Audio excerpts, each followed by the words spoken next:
For over 3,000 years, one civilization ruled the deserts of North Africa, a land of gods, pharaohs, and mysteries that still fascinate us today.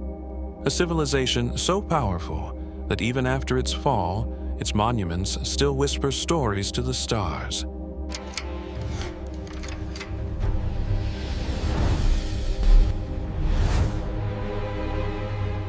This is the entire history of ancient Egypt. From mud brick villages to mighty pyramids, from divine kings to the fall of an empire. Grab your linen robes and eyeliner. We're going to Egypt. Our story begins around 5000 BCE, when the Sahara wasn't quite a desert yet. Small farming communities began to settle along the Nile River, the lifeline of Egypt. Each year, the Nile flooded, leaving behind rich black soil perfect for farming. The Egyptians even had a name for it, Kemet, the Black Land. And that's what made Egypt possible. Without the Nile, there's no Egypt.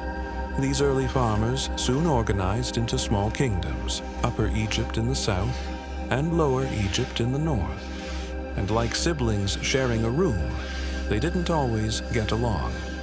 Then came King Narmer, also called Menes, around 3100 BCE.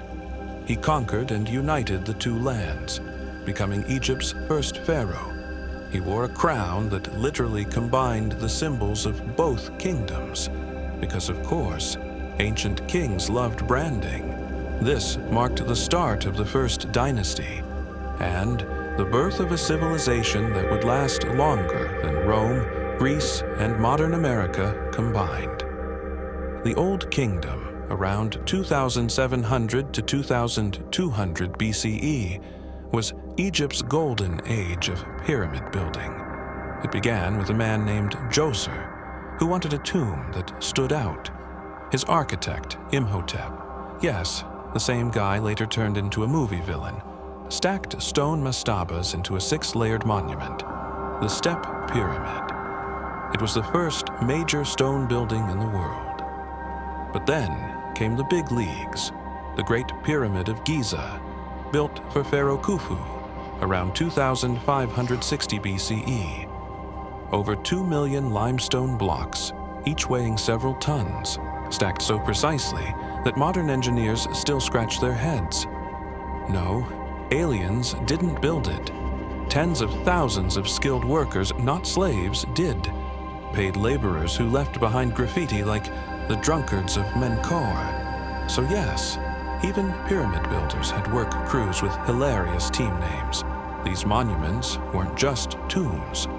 They were stairways to eternity, symbols of divine power meant to last forever. But forever doesn't always last.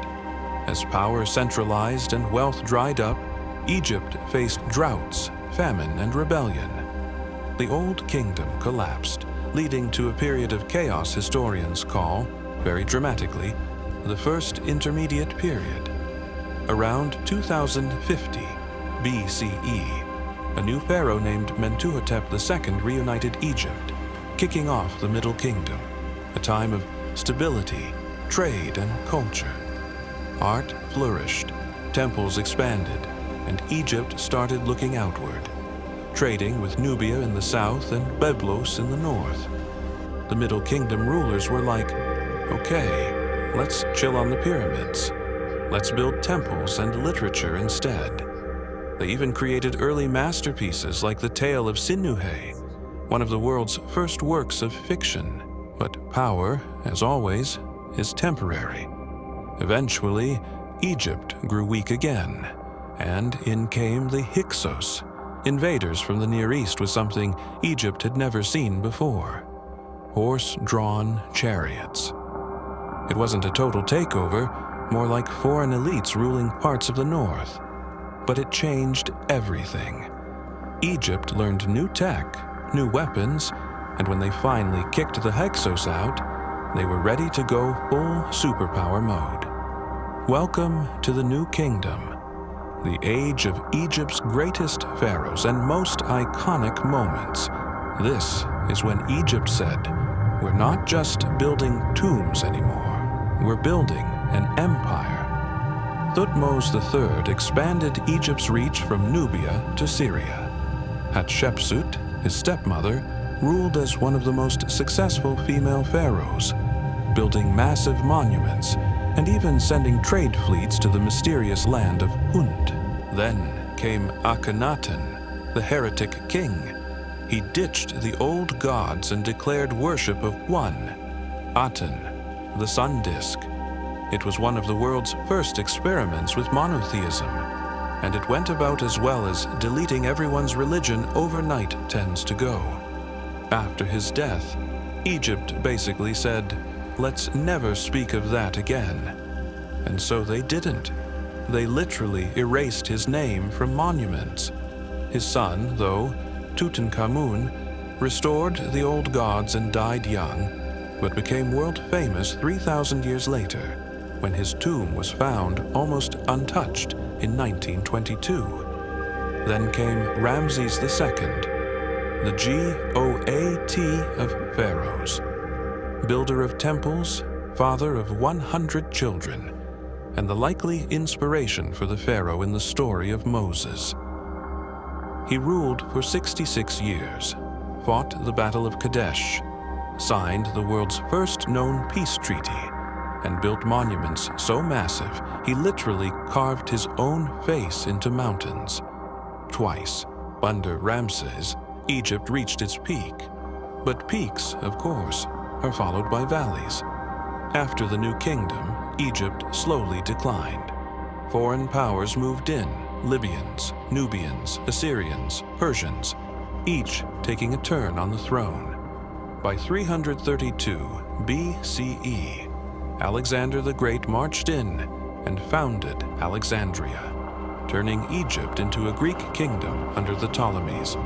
The last of them, of course, was Cleopatra VII, brilliant, multilingual, and the last pharaoh of Egypt.